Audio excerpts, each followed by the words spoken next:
Yes. Okay, That's what I'm that's saying. cool. Speak a little louder. It's just because it's far away from you. Sure. That's why I didn't know if you want to use handheld and maybe stand up front. speak into it, but- right? I can also. Well, I don't want you to lean in. I hate that. So just, a little bit more to But the I room. can put myself like this, Yep, right? that'll work. Yep. That's all I'm thinking. Right. Okay, that's good. You really stay focused on the job, I'll say that. Hello.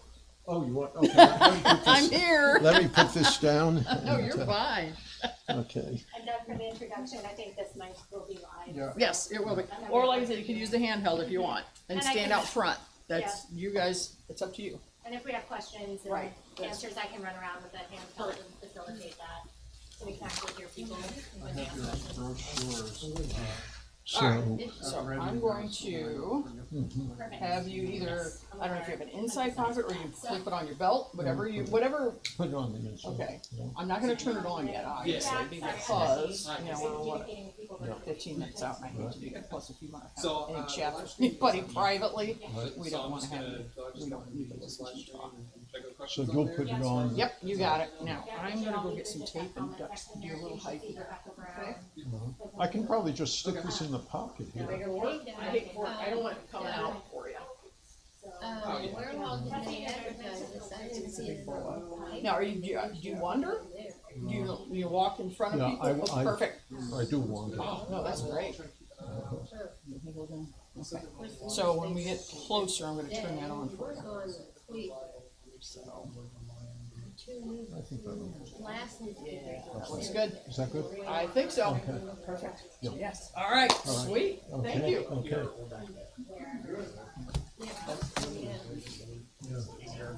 Are you gonna down with that? I really should warn the best practice. Good exercise, the building. Yeah. Oh, good. Yeah. Yeah, Wood County, Toledo, as well as Kansas City, radio stations.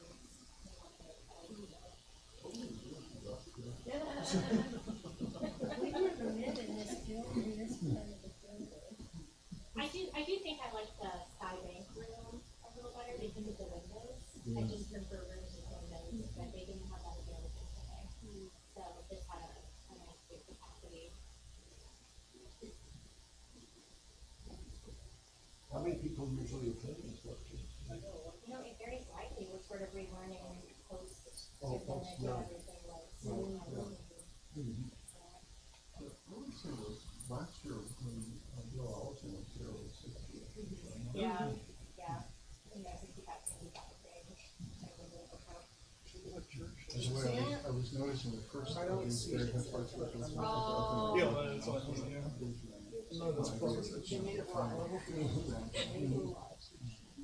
Who else has given the lectures? Is there a list of them? Yeah.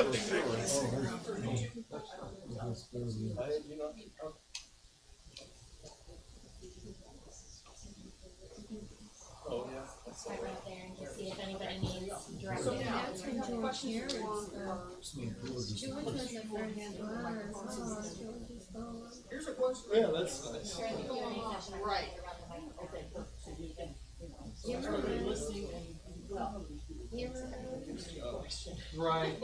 But it helps for everybody else in the room, unless he's going to repeat the question. Got Forsyth? You're looking very Thank you, professional. appreciate You must it. be a TA or something. Yeah, no, I just dressed for success. It looks very official on the YouTube screen. Well, like I said, we're seeing it on TV, so it's right now.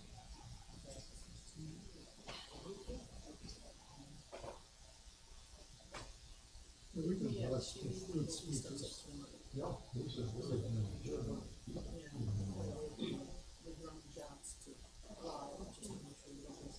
Yeah, I think I'm gonna make a couple minutes. Well, that's what I was gonna say. Yeah, I'm gonna keep this here.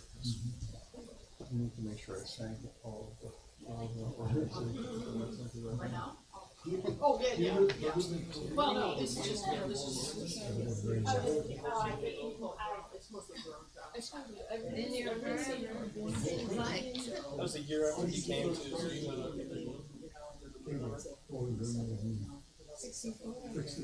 Wow. Graduated. Retired. And, oh no, right, yeah. Right, so if you wanna hold. So was there any transition between Charlottesville and Bowling or? No. That's up to you guys. Right, well, we probably, It was pretty good yeah. rail service and.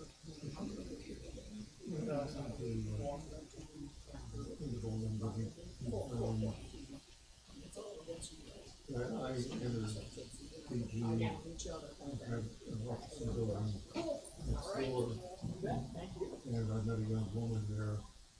Whose name, Well, there were 3 names on our door. Assistant.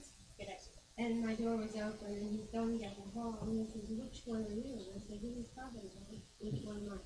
Yeah, the name's on the door. I said, oh, I know. And he said, do you have time to watch stuff? What a lie. And then a week later, would you like to go to dinner? What a lie. You have the time? You're correct. and he had pondered that one for a long time. Yes. Deep history. Oh. Very hard.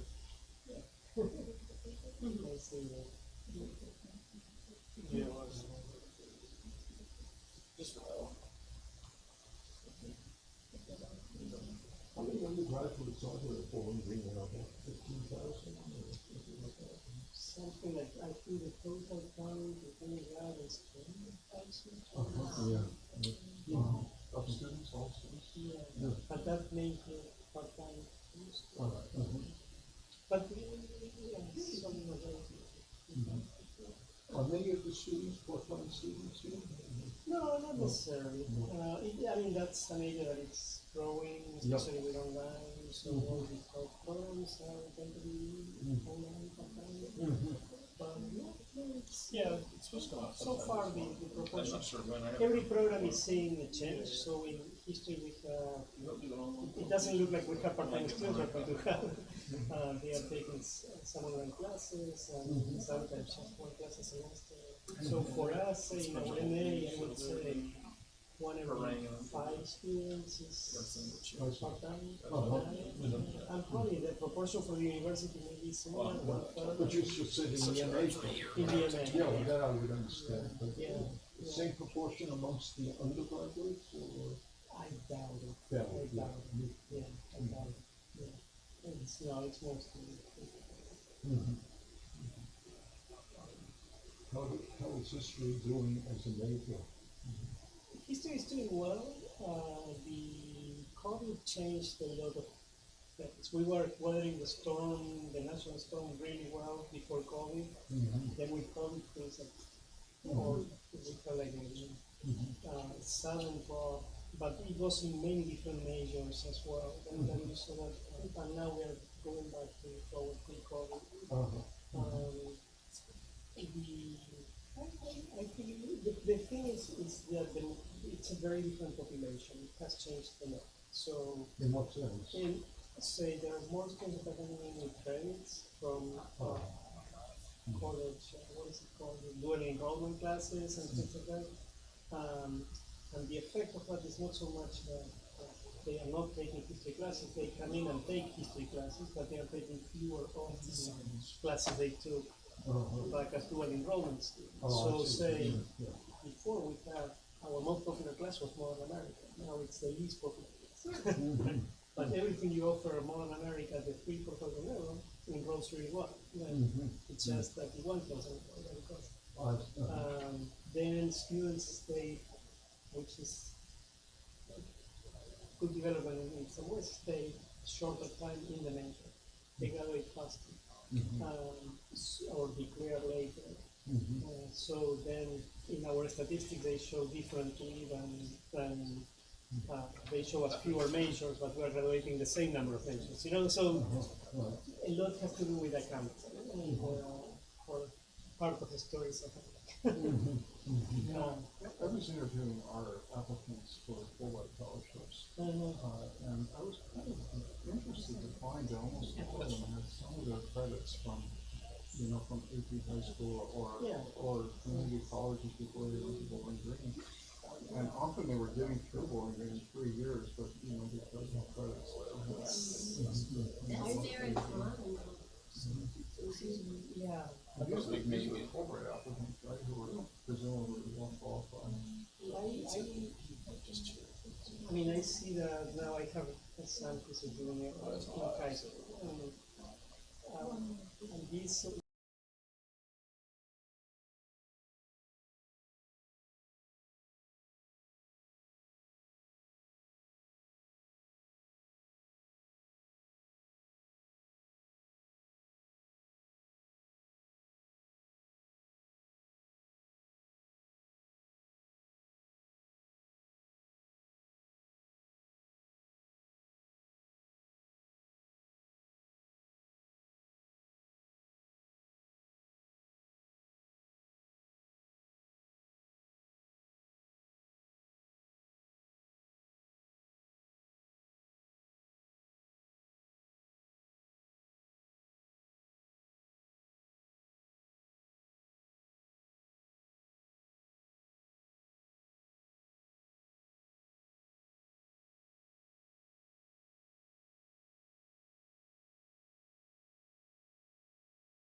Okay, so welcome to the Gary Hess Lecture in Public History at Bowling Green State University.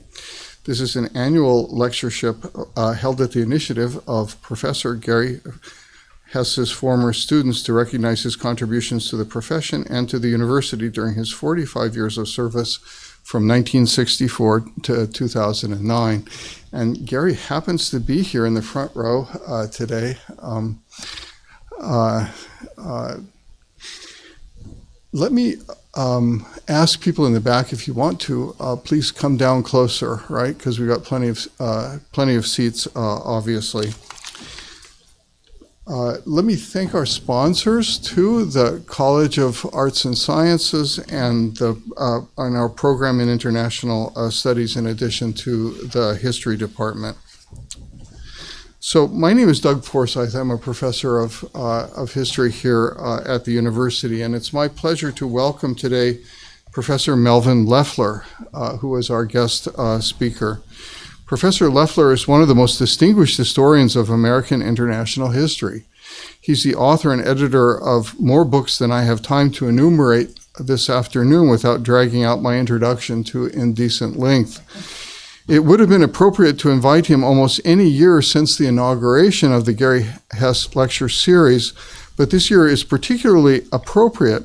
Professor Leffler has published Confronting Saddam Hussein, George W. Bush, and the Invasion of Iraq earlier this year with Oxford University Press. This is an important new study of the run-up to the Iraq War, and it challenges many common assumptions. It challenges the assumptions I had before reading it, in fact. Professor Leffler argues that U.S. officials were genuinely convinced that Saddam represented a clear and present threat to U.S. security. They worried that he would be able to threaten the United States with missiles. They were convinced that his nuclear program remained active. The nightmare scenario for them was Saddam teaming up with terrorists to smuggle a nuclear device onto U.S. territory. Now, as you'll hear when Professor Leffler gives his presentation, he doesn't let the George W. Bush administration off the hook for serious errors of judgment, especially for planning the aftermath of the military victory, but he nonetheless challenges the common perceptions of the war and of the Bush administration. One can hardly point to a recent event in U.S. foreign relations more fraught with consequences today. The current trend away from international engagement in our politics is clearly driven in part by disillusionment with the outcomes of the wars in Afghanistan and Iraq. The current distrust of experts and expertise of all sorts in American society has been boosted substantially by the errors in intelligence assessment and judgment of the national security apparatus concerning Iraq. Now, in some respects, this book marks a significant departure for Professor Leffler. His previous work was based extensively on the study of documents in archives. He tried to use documents as much as possible for this study too, filing mountains of Freedom of Information Act requests for sources, but in most cases his requests were either denied or were still under review when he finished the manuscript. Instead, for the first time in his career, Professor Leffler turned extensively to interviews as a basis for this study. In other respects, this book shares important characteristics with his earlier work.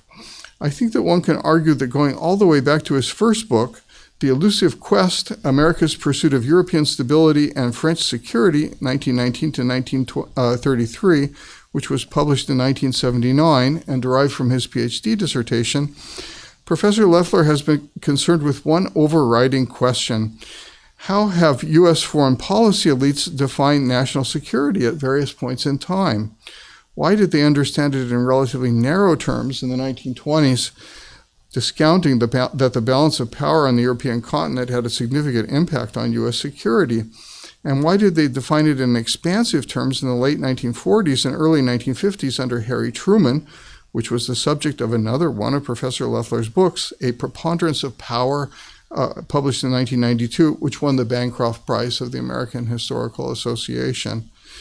In this book, Professor Leffler demonstrates that by 1950, American elites believed that American society could only thrive in a world in which much of Europe and significant parts of East Asia were in the hands of allies, and the United States enjoyed a preponderance rather than a balance of power.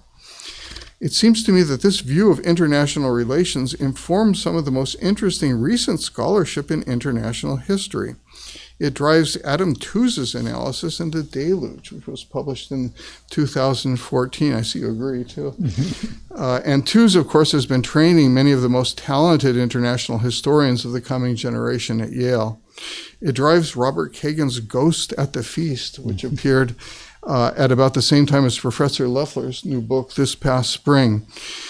Melvyn Leffler is an internationalist. He believes that a fairly expansive American engagement with the world works better than the narrow approach that characterized American foreign policy in the 1920s. But he also knows that expansive engagement can be pushed too far, as it was in Vietnam in the 1960s and as it was again in Iraq in 2003. So this is a cautionary tale. George W. Bush and his advisors went to war in 2003 with the best of intentions, according to Professor Leffler, but with an astonishing lack of preparation and planning, with a complete misunderstanding of Saddam's preparations for future war. And the mistakes they made still haunt us today. And so with that, I'll turn over the floor to our guest speaker.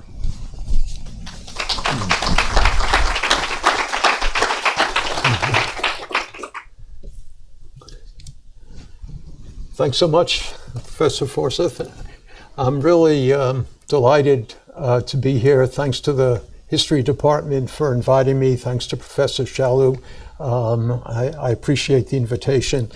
It's really lovely for me to be asked to give the Gary Hess Lecture. I've known Gary, not well, but I've known Gary throughout most of my career. And I think I've probably read all of his books dealing with Vietnam and Southeast Asia, dealing with India. Gary wrote a lovely book on U.S. and World War II that had great impact, partly because it was brief and could easily be assigned to students. And Gary wrote a lot about decision-making and the use of American power in the Third World, in Vietnam, in Southeast Asia, and then in the Persian Gulf. He too has written a little bit about this topic that I'm addressing today. Anyway, Gary has had a lasting impact on my generation of historians, and I now see the list of other people who have come to honor him in the Bowling Green History Department, and I must say I'm delighted to be one of them, to have this privilege to address you. I'm going to talk about George W. Bush, as Professor Forsyth said, about George W. Bush and the invasion of Iraq. The invasion of Iraq was probably the most consequential American foreign policy decision since the end of the Cold War. And the invasion and the occupation ended in tragedy. Why do I say tragedy? Because the war and the insurgency that followed, along with the counterinsurgency, the insurrection, the bloodletting, the sectarian strife, led to the deaths of over 200,000 Iraqis and to the displacement of approximately 9 million Iraqis. About 9,000 American soldiers and contractors perished in Iraq. The war will cost American taxpayers over the long history about $2 trillion. That's trillion with a T. In terms of foreign policy consequences, the war turned out poorly. The war enhanced Iranian power in the Persian Gulf. It diverted attention and resources from the intervention in Afghanistan.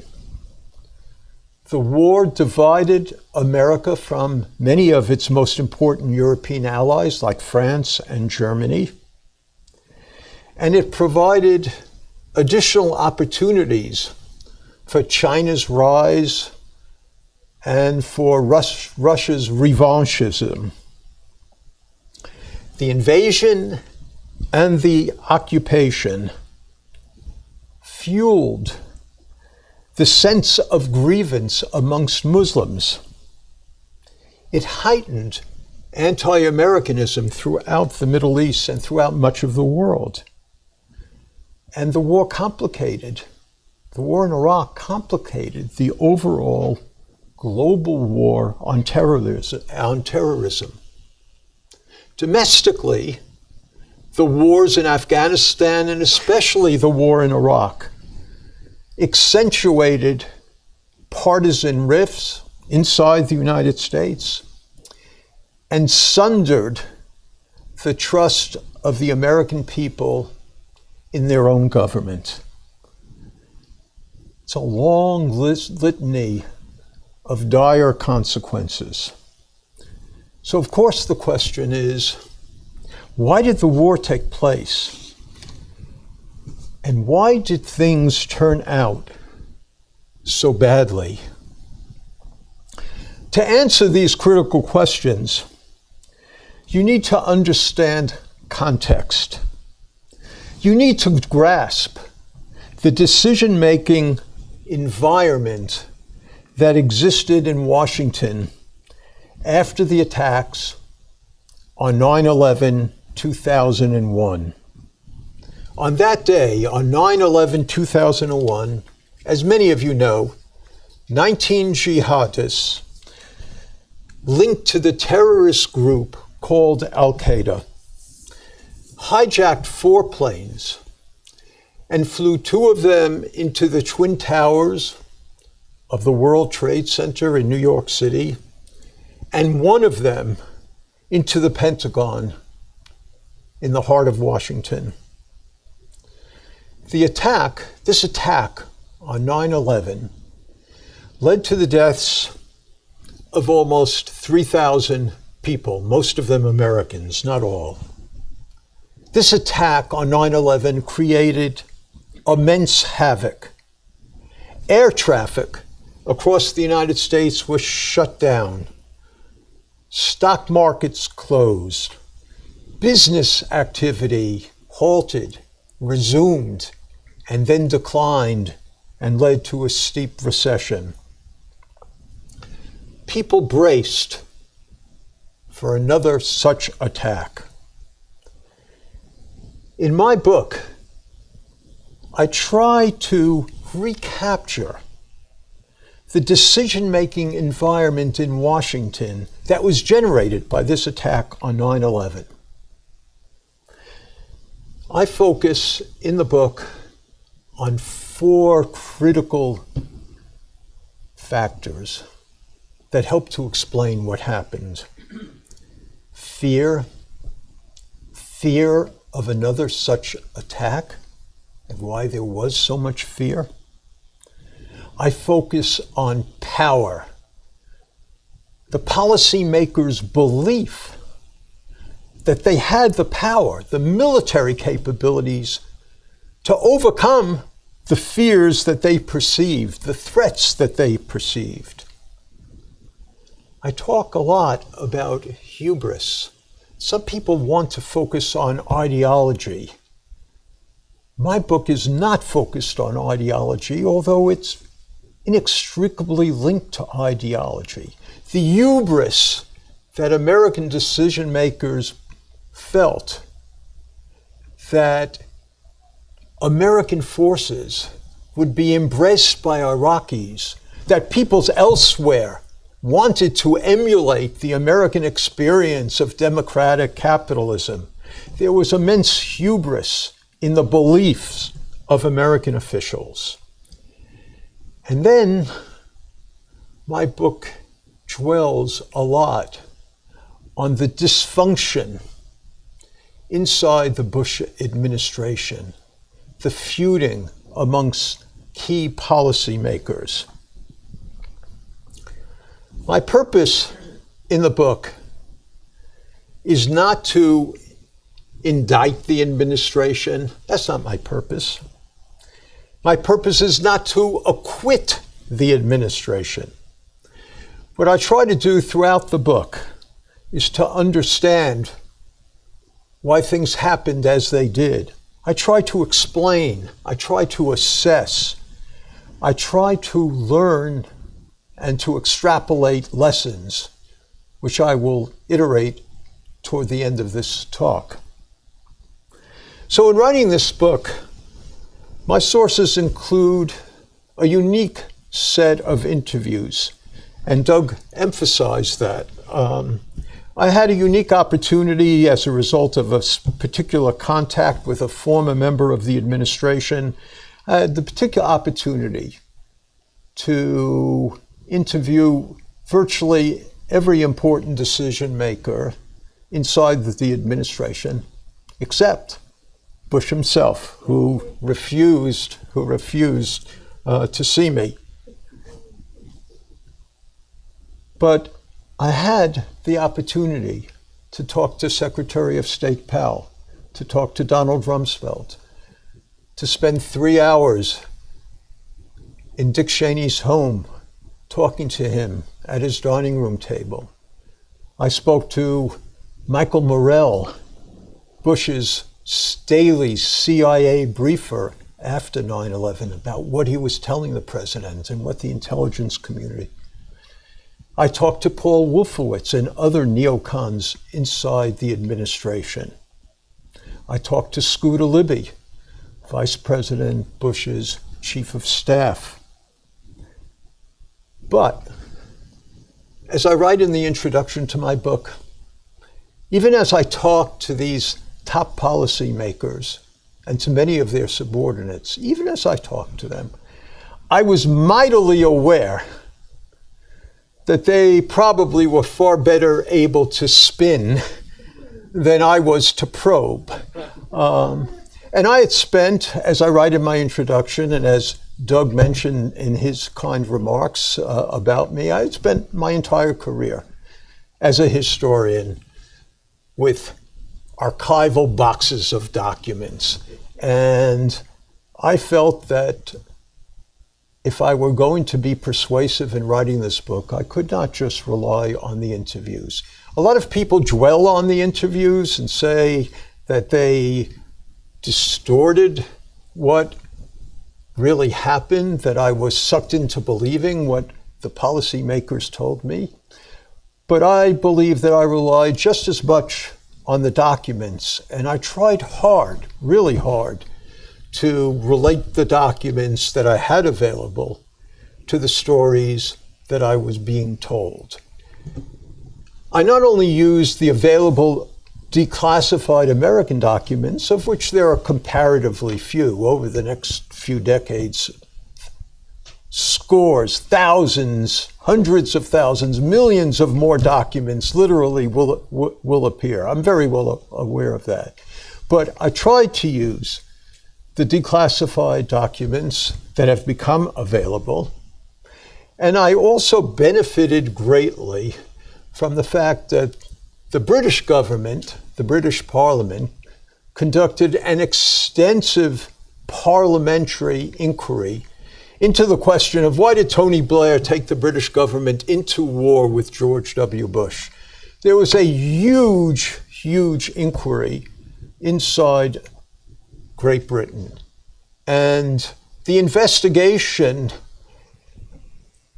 not only interviewed every single key policymaker inside the Blair administration, including probably around 1,500 pages of interviews just with Tony Blair himself. But in addition, every time a British official mentioned a document, like I read this intelligence that came from, the British military, or I read this document that the Foreign Office sent to me, Tony Blair. Every time a document was mentioned, the parliamentary inquiry had the right to declassify the document and to make it available. And so a vast number of British documents slowly in the 2010s appeared on the internet if you knew where to go to get them. All as part of this inquiry. Now, the inquiry was about why the British did what the British did. It was not about why George W. Bush went to war, but there were extensive discussions and references to meetings, interactions with key American officials that tremendously illuminated what was the thinking inside the Bush administration. Jack Straw, the foreign minister, would talk about what Secretary of State Powell said to him. Tony Blair talked about what he said to George W. Bush and what Bush said to him. And so from these British documents, I learned a lot. I also benefited from the fact that when American military forces occupied Iraq, they actually seized many Iraqi documents and brought them back to the United States. I don't read Arabic. I was not able to read them, but there were hundreds that were translated into English and also appeared on different special internet sites. Interestingly, the Americans found tape recordings of Saddam Hussein's own conversations. Yes, it was not just Lyndon Johnson and Richard Nixon who taped meetings, but Saddam Hussein taped many of his own meetings. And so we had extensive tapes of Saddam's meetings, mostly in the 1980s and 1990s, not in 2001 and 2002. And these tape recordings have been translated. They actually appear in a book published by Cambridge University Press, and they illuminate a lot about Saddam Hussein. So I use those Iraqi documents. And then finally, to write this book, I tried to use UN sources, printed UN sources, about the inspection teams that went into Iraq in late 2002 and early 2003 under the leadership of Hans Blix.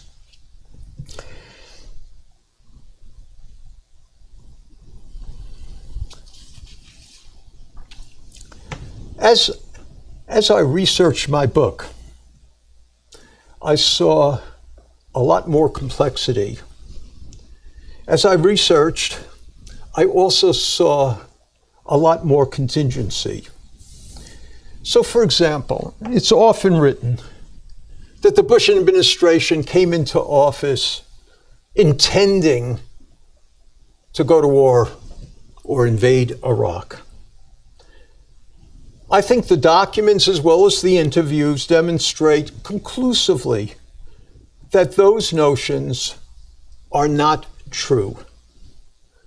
There would have been no invasion of Iraq without 9/11. There would have been no invasion of Iraq if Saddam Hussein had not been its leader. There would have been no invasion of Iraq without the belief, however mistaken, that Iraq possessed weapons of mass destruction. Accounts that stress that the decision was inevitable are wrong, and I illuminate that in the book. And although the Bush administration did embrace the policy of regime change from its inception, yes, that was a goal of the administration, regime change, the documents demonstrate that policymakers and military officials made no plans to invade Iraq prior to 9/11.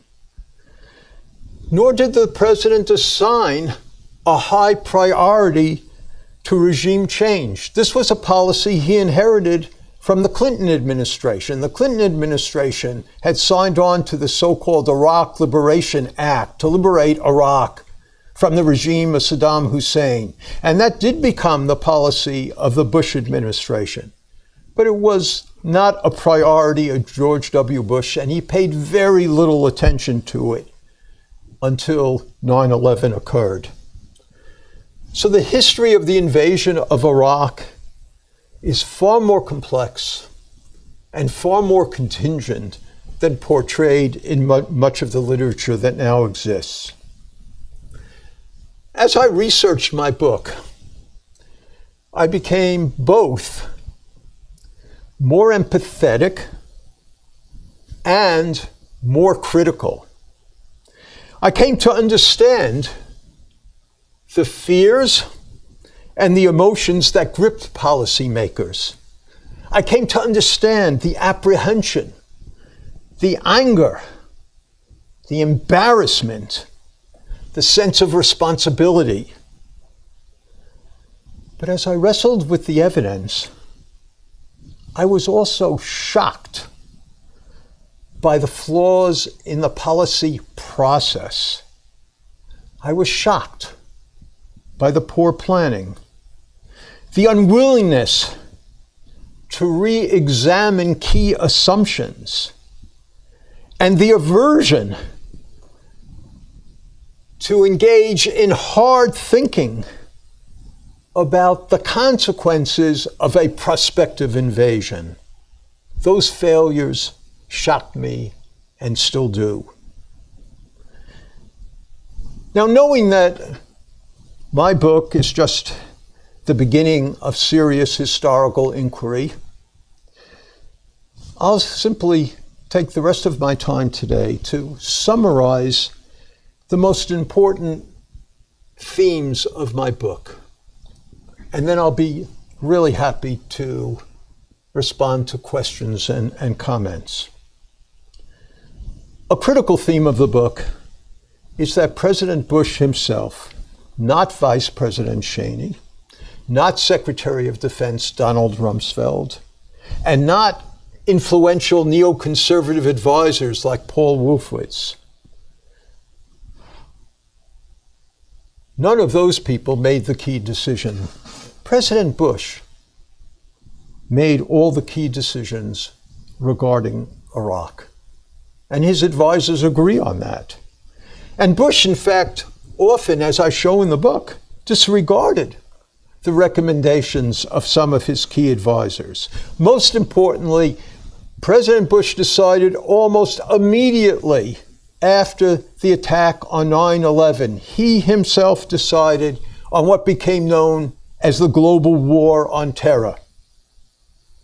This meant that he would not only go after the terrorists responsible for the attack, the Al-Qaeda terrorists, but he would also go after states that supported terrorism.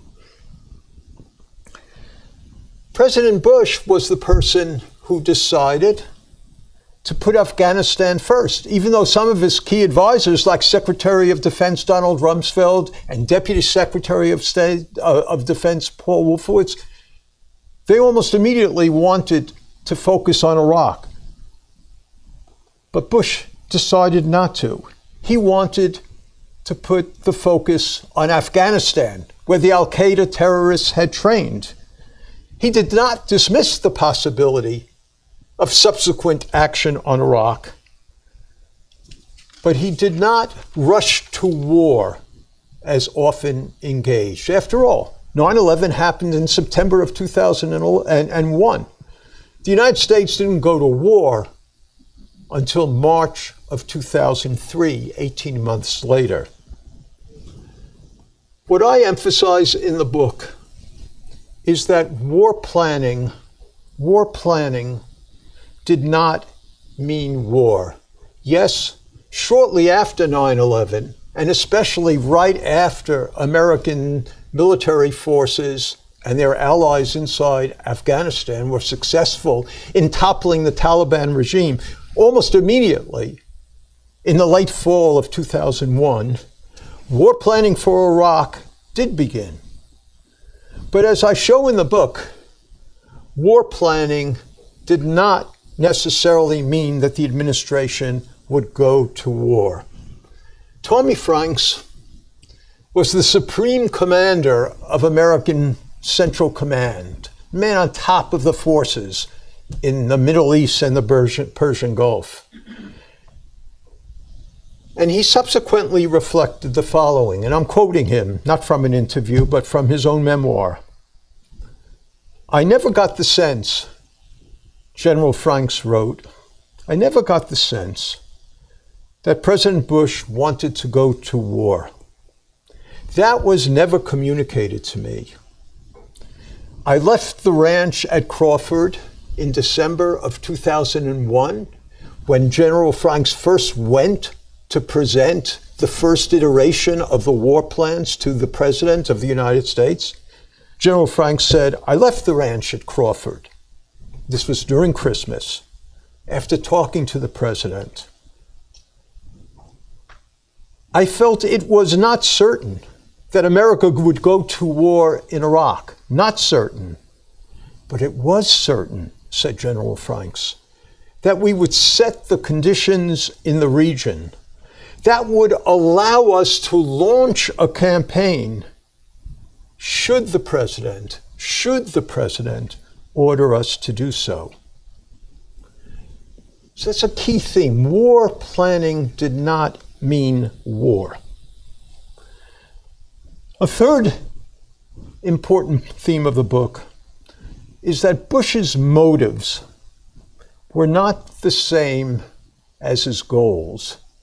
Bush's motives were not the same as his goals.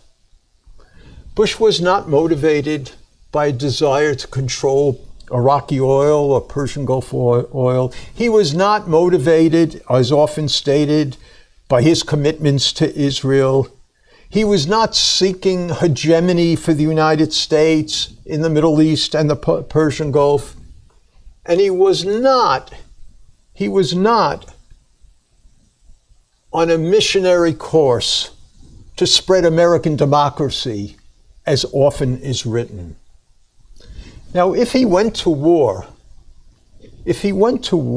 I write in the book, Bush did hope to spread democracy and nurture freedom, if he went to war. But that's not what motivated him to go to war. Nor did he go to war, as is often stated, to redress the mistakes of his father when his father was president and did not send American armies to Baghdad to dislodge Saddam Hussein from power when he could have done so. Often it is stated that Bush was trying to redress the errors of his fathers. Other people say that he was trying to wreak revenge against Saddam Hussein because Saddam Hussein did try to assassinate his father during his father's visit to Kuwait in 1993 after he had left the presidential office. What I show in the book is that Bush's overriding motive was to prevent another attack. Why? First of all, the president felt what I call guilt over 9/11. He had been warned of an impending attack, but he hadn't taken those warnings seriously enough. He himself acknowledged that, and he felt guilt over that, and so did most of his advisors.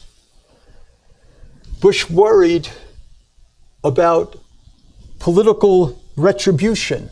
He and his advisors knew full well that if there were another attack inside the United States, the Republican Party would be decimated in future elections. Because after all, its reputation was the party of national security. And here it was. They had allowed an attack on American soil. But most of all, Bush was worried about another attack that would cost American lives and undercut American power and credibility throughout the world. he felt a keen responsibility to prevent another attack and safeguard American lives. The key question is, why was there so much fear? Why was there so much anxiety after the attack on 9/11? And I spend a fair part of the early chapters of my book trying to illuminate why there was as much fear as there was. There was abundant information from multiple sources that Al-Qaeda was in fact planning another attack on the United States. Intelligence analysts developed a threat matrix, that's what they called. Every day, intelligence analysts met at the end of the day at 4 o'clock or 5 o'clock at the CIA to literally discuss all the information they had received on that very day, suggesting another attack. And they created a threat matrix that was presented to the president during his daily briefing every single morning. A threat matrix that literally enumerated 20, 30, 40 prospective attacks on the United States. And Bush himself would read through this quickly and say to his briefer and to the head of the intelligence agency, George Tenet, how serious is this threat? How serious is that threat? There was tremendous sense of another attack would be forthcoming. And then, within weeks after the attack on 9/11, there was the anthrax scare inside the United States. Anthrax spores circulated in the mail. About a dozen Americans died from exposure to these anthrax spores. Letters turned up in Senate office buildings carrying these spores. Senate office buildings was closed. The Supreme Court was closed. It moved elsewhere. Mail in Washington was curtailed. There was a tremendous sense that there could be a biological or chemical attack inside the United States. And from what source would terrorists get anthrax spores or other biological or chemical weapons? So I spend a lot of time in the book explaining why this atmosphere of fear led administration officials and the president himself to focus on Iraq. Why did attention gravitate to Iraq? Attention gravitated to Iraq because Saddam Hussein gloated over 9/11. He was the only leader in the world who did not express remorse about the attack on 9/11. His newspapers that he controlled inside Baghdad heralded the attack, said the Americans deserved it. American attention gravitated to Iraq because Saddam Hussein did have links to terrorist groups, because he did support suicide missions, because there were reports immediately after 9/11 that his intelligence agencies were reactivating their chemical weapons programs and their biological weapons programs. Saddam had weapons of mass destruction. He had chemical and biological weapons. He had tried to develop atomic weapons. He had done all these things. Moreover, he had used and employed chemical and biological weapons in his war against Iran. He had used weapons, chemical weapons, against his own Kurdish citizens who rebelled against him. Thousands were killed as a result of his use of chemical weapons. So this was a man who had developed weapons of mass destruction, who had used weapons of mass destruction, and who, after the first Persian Gulf War in 1990-91, had promised to cease his development of weapons of mass destruction and had lied repeatedly about that. So these were the factors that led American policymakers to focus on Iraq. And this happened at the same time in the fall of 2001, after 9/11, when American soldiers and special forces moved into the Taliban training camps inside Afghanistan. They gathered unmistakable evidence that Al-Qaeda was looking to develop chemical and biological weapons, and hence the focus on Iraq as a possible source of such weapons. So there was good reason to focus attention on Iraq, and that is what I try to show in the book. But that does not mean that there was good reason to go to war or invade Iraq. But there was plenty of reason to focus on Iraq as a possible source of chemical and biological weapons, not atomic weapons, but chemical and biological weapons that would find their way into the hands of terrorists. I show that President Bush developed a strategy. Condoleezza Rice, his national security advisor, liked to call the strategy coercive diplomacy. Bush wanted to intimidate Saddam Hussein and encourage him to flee. Bush wanted, through his war planning and his deployment of forces, to encourage Iraqi dissidents inside Iraq to overthrow or assassinate Saddam Hussein. Through coercive diplomacy and the deployment of forces, Bush wanted to compel Saddam Hussein to allow back the weapons inspectors that hadn't been there since 1998. In other words, there were overlapping goals that President Bush wanted to accomplish through the application of coercion. And everybody believed, not only inside the United States, but outside the United States, almost all policymakers believed that Saddam Hussein would not respond to anything less than demonstrations of force. And so the application of coercion, the threat of invasion, and the imminent and the deployment of American forces was designed to coerce Saddam or to catalyze an assassination attempt inside Iraq. But there was a diplomatic side to coercive diplomacy, and I outlined this in the book. President Bush worked with his counterpart, Prime Minister Tony Blair. Condi Rice worked with her counterpart inside Britain, David Manning.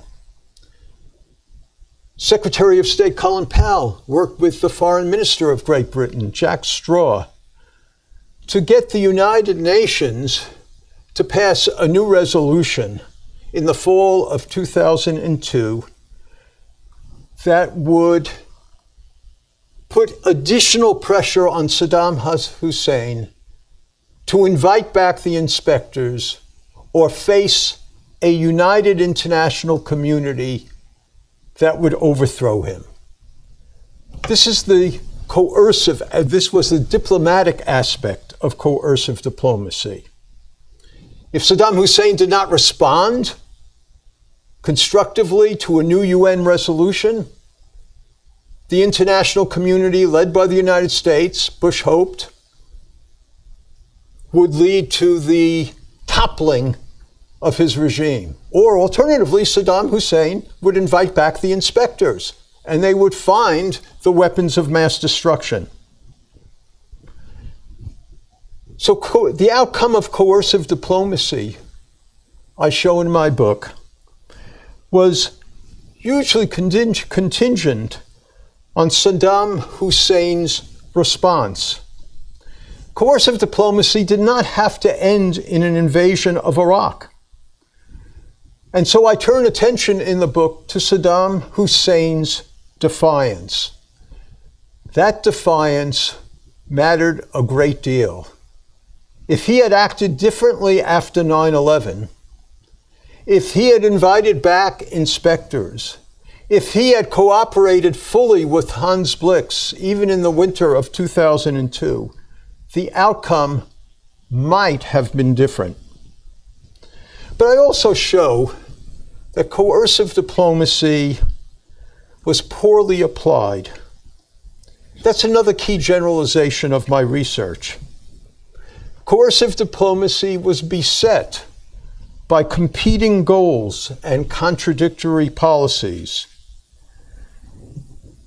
And the invasion was launched without much consideration of how it would play out, what would happen after the invasion. The last emphasis in my book focuses on the invasion and why it led to so much chaos. And in that respect, I highlight the feuding inside the administration, what amounted to tremendous dysfunction. The feuding, in part, resulted from poor planning, but it also resulted from the fact that policymakers had very different goals for the invasion. President Bush really did hope that if the invasion occurred, the United States would nurture freedom and democracy inside Iraq. He did hope that. Maybe it was a naive aspiration, but he did hope it. Secretary of Defense Donald Rumsfeld, I show in the book, cared not a whit about promoting democracy and freedom inside Iraq. All Secretary of Defense Rumsfeld cared about was toppling Saddam and finding out what was the situation with regard to Iraq's weapons of mass destruction. Secretary of Defense Rumsfeld was the key guy planning the occupation. Nobody was more important than he. But his conception of what should eventuate from the invasion of Iraq was totally different than the president's. And there was no systematic effort to reconcile these differences. And I'm not even sure President Bush was ever aware of the magnitude of the differences. So throughout my book, I try to capture the texture of the decision-making challenges. I try to really illuminate the process of decision-making itself.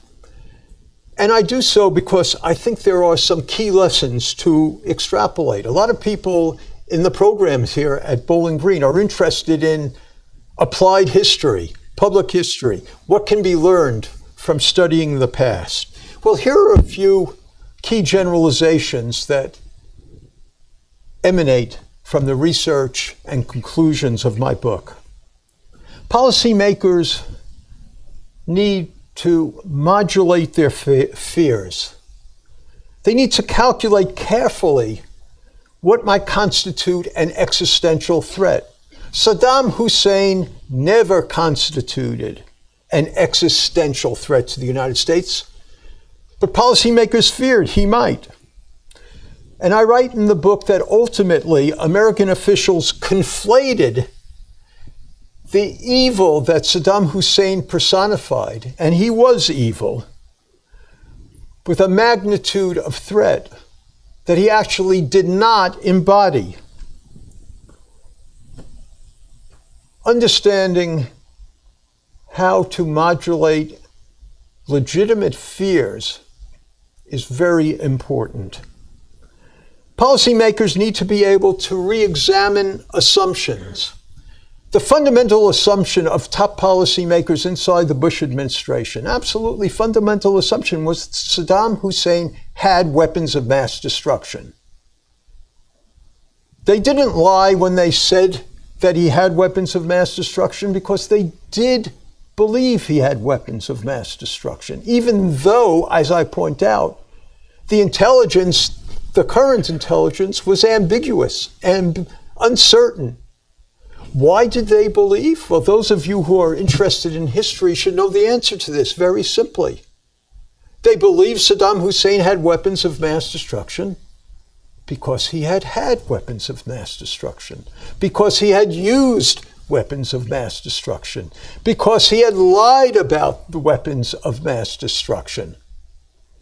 Extrapolating their own lessons from the past, their fundamental assumption was this guy had them, used them, lied about them. Of course he has them. Of course he has them. So what's important to learn is to step back and re-examine fundamental assumptions. Now, it's very easy for me to say that. And no doubt most of you are thinking, yeah, that's right. You should re-examine fundamental assumptions. But I say to you, as I have often said to myself, how often do I re-examine fundamental assumptions? How often? But one lesson of this experience is the importance of doing so. A few others quickly, and then I'll wind up. Policymakers need to grasp the limits of American power. The United States, yes, had the power to quickly overcome Saddam Hussein's military, and the planning for that part, the combat phase, was exquisite. But the United States did not have the power to remake Iraqi political institutions or social and economic life. It's one thing to defeat a military. It's another thing to understand that even a nation as powerful as the United States doesn't have the capability to remake the institutions and the social and cultural mores of another country.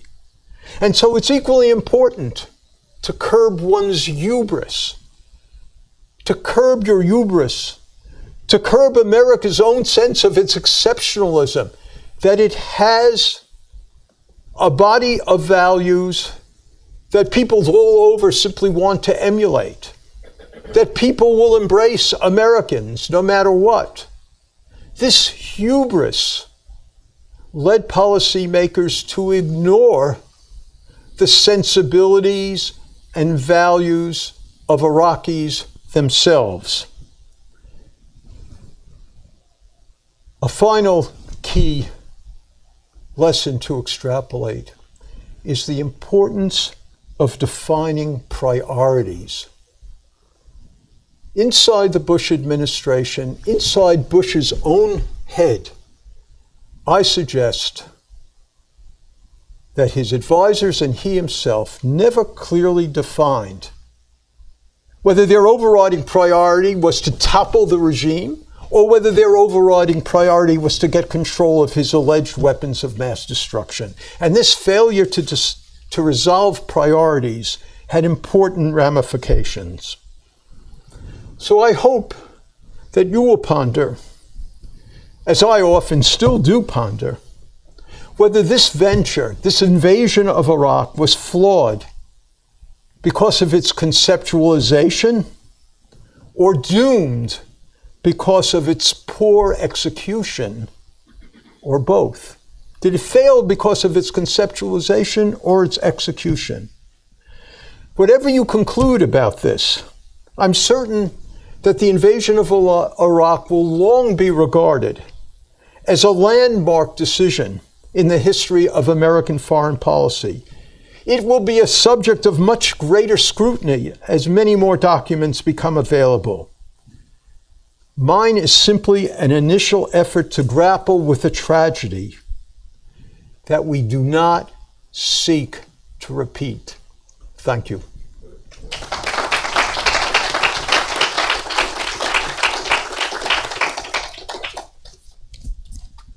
I'm delighted to entertain questions and comments, thoughts. I know there's always hesitation. I could see on some faces as I was talking that some of you agreed with some of the things I was saying, and some of you were saying, oh no, he's wrong about this. So I know there are some questions and discord and disagreement out there, and I'm happy to try to respond and to acknowledge that there are huge aspects of this that still need further discovery and analysis. So let me hear your thoughts and questions. Yeah, all the way in the back. Please speak up. Can you give me just Talking about Saddam, correct me if I'm wrong, you said he had ties to terror groups and organizations. I was just wondering, do you know what exact organizations he had ties to? Could you hear that? Yes. So which terror organizations specifically did Saddam Hussein have ties to? Yes. In your research? Okay. What specific organizations did Saddam Hussein have ties to? He had ties to a variety of Palestinian groups. He had ties to Iranian insurgent groups.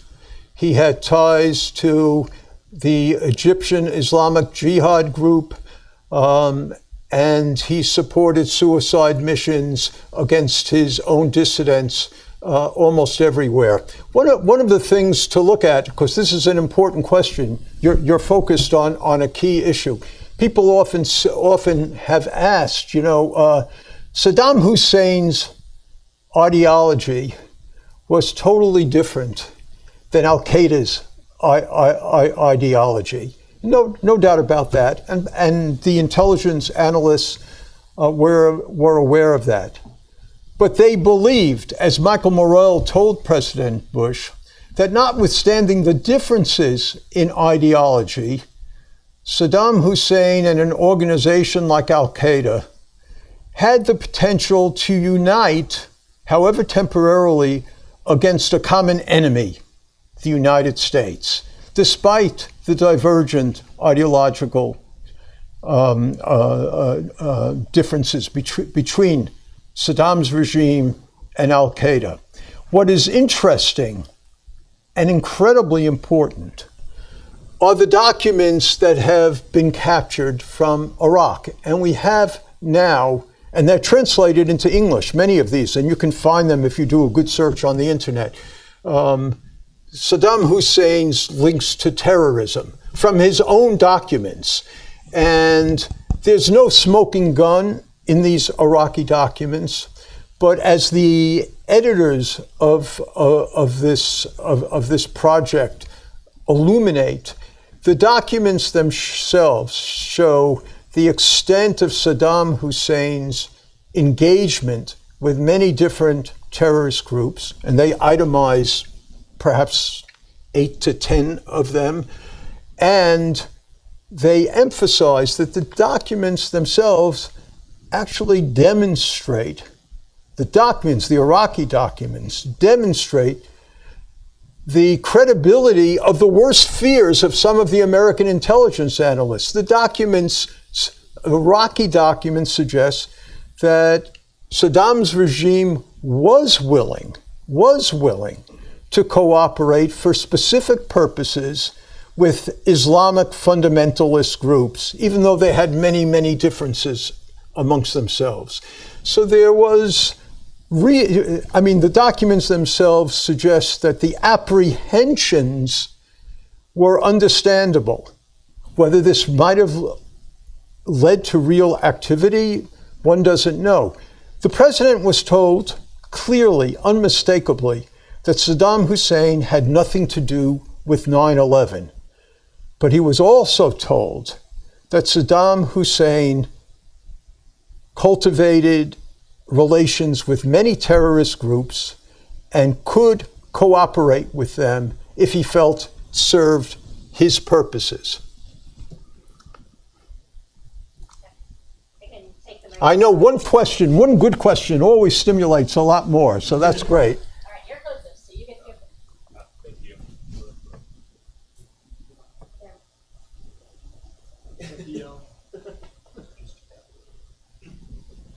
Check.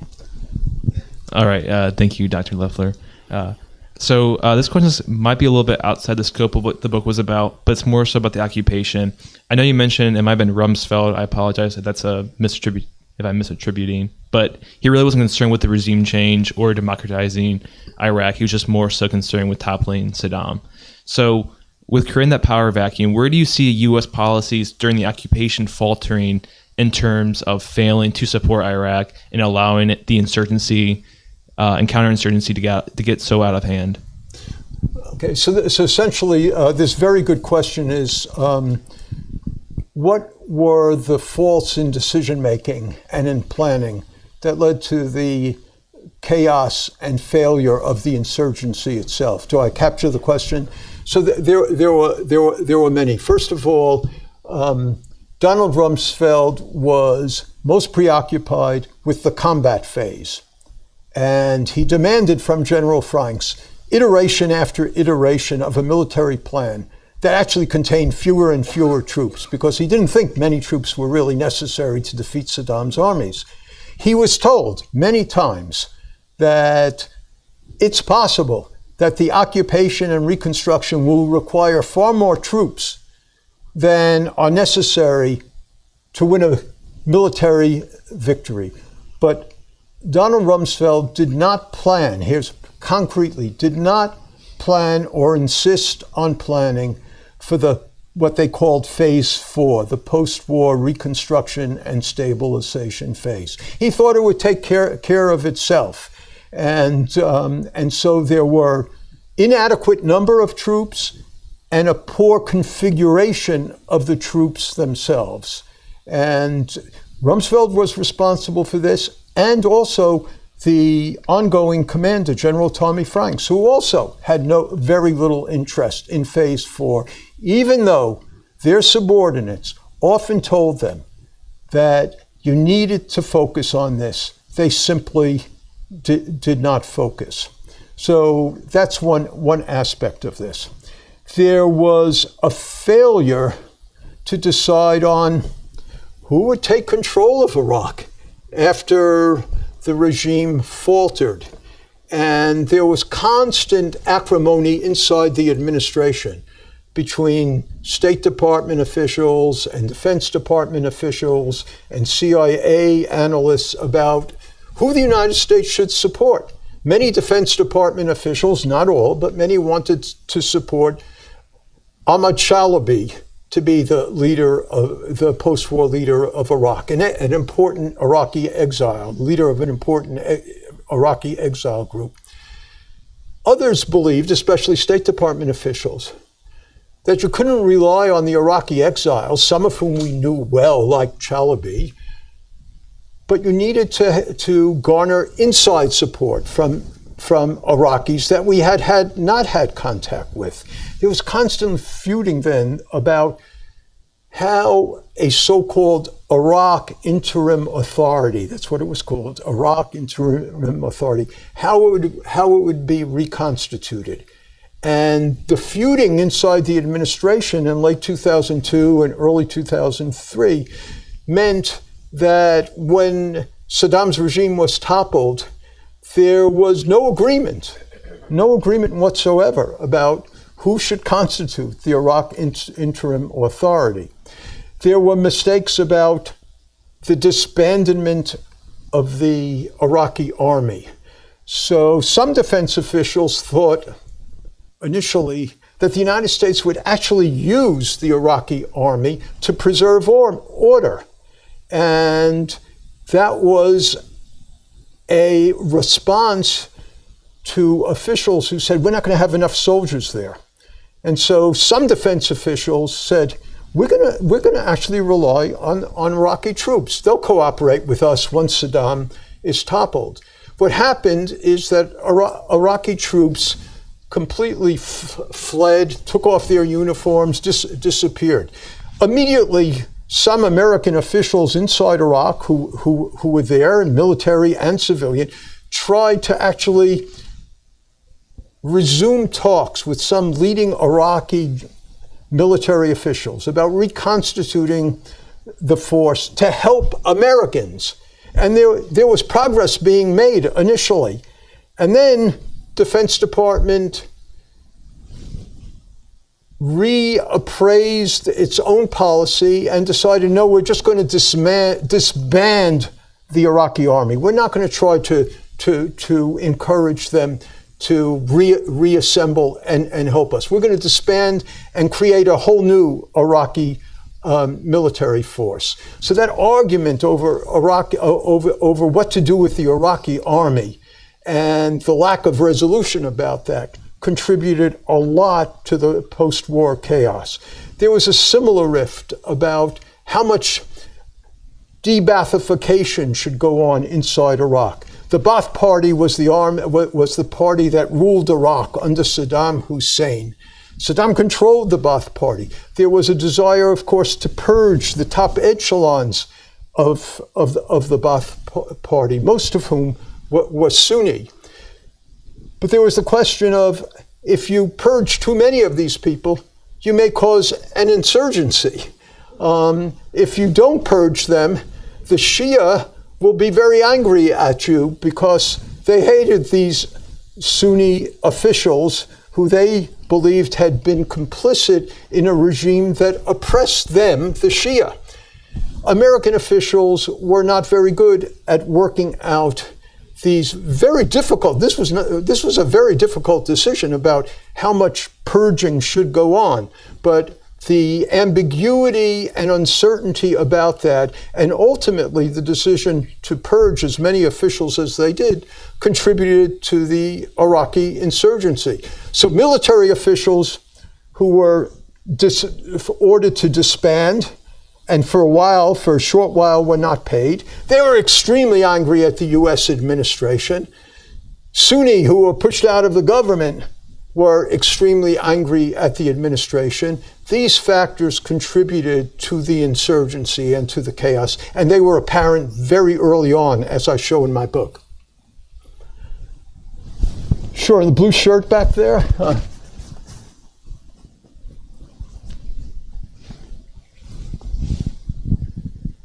So I'm Mark Simon from Political Science. I wonder if you could bring in a little bit of the stuff that you said you didn't want to talk about or weren't as thrilled about with the ideology here.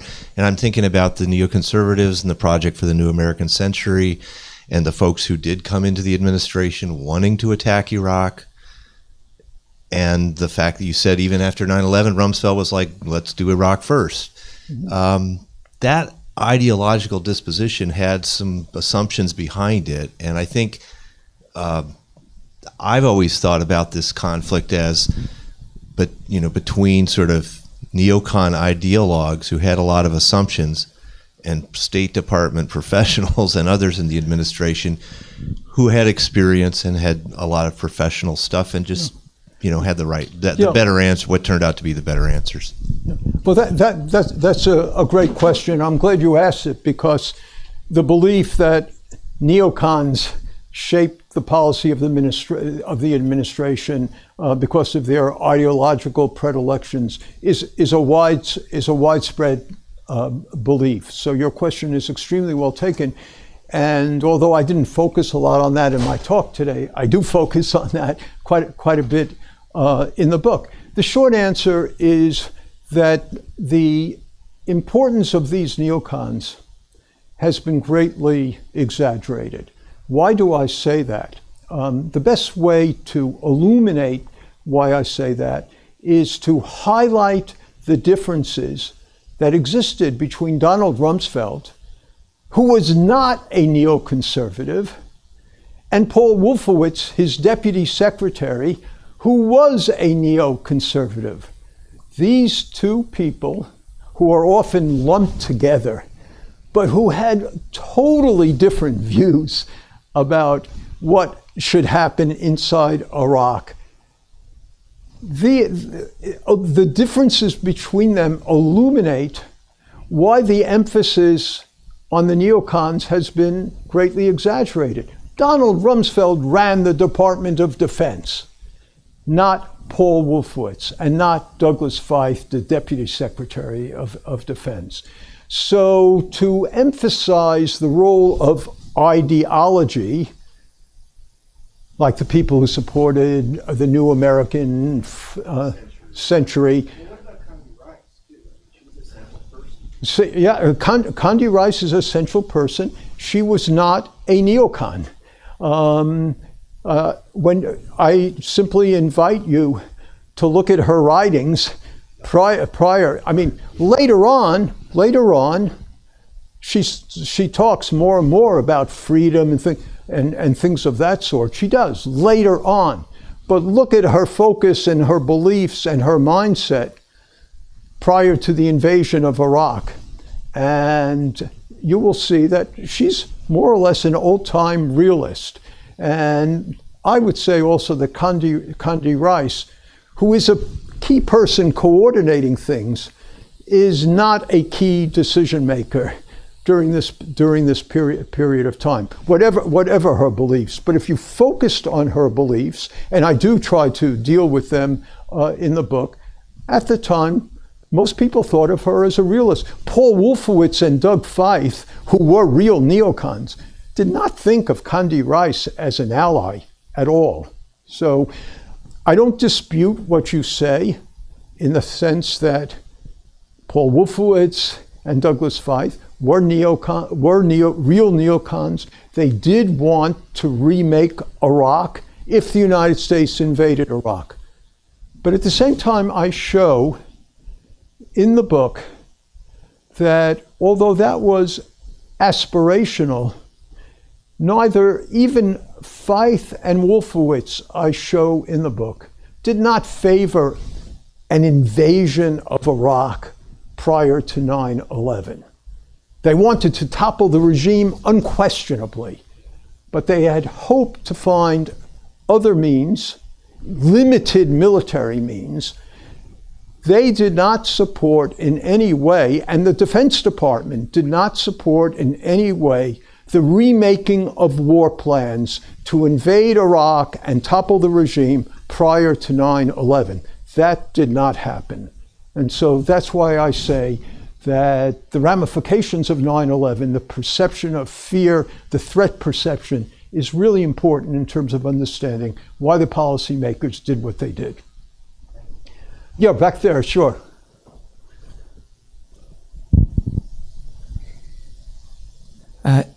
Yeah, thank you. I'm a BGSU student, and I thank you for explaining your differences with other critics of the Iraq War and how you differ between with your evaluation of why we went to war. I just wanted to ask, what would you say to, I guess, Americans and Iraqis who feel that White House officials, and maybe others, should be held legally or maybe criminally liable or accountable for committing this war that maybe they view as a illegal war of aggression? And maybe even going back further, should people be held accountable for supporting Saddam during the Iran-Iraq War, including his use of chemical weapons against the Iranians, and around the same time supporting the Mujahideen in Afghanistan and helping to create Al-Qaeda and cause 9/11, and the U.S.'s just broader support for Sunni religious extremists going back decades before that? Thank you. Well, your questions are very probing and very important. To what extent should policymakers be held accountable, and use the word legally and morally? I think those are two very different categories of analysis. What you hold people legally responsible for, what you hold people morally responsible for. I believe that the policy makers should be held accountable for the errors that they made, but one needs to understand why they made these errors, and that's what my book is all about. So the United States has gone to war many times in its history. Some of the times it's been justifiable, you might say, in retrospect, sometimes not justifiable. In this case, policymakers would respond to your questions. Well, legally, we went through the mechanisms that's required. We actually went to Congress. We got authorization from Congress to do this. It was legitimized in that process. That's the way they would respond to you. You would retort to that, as implied in your questions. Well, they never got a second resolution through the United Nations. The United Nations then did not really authorize going to war at the end of the day.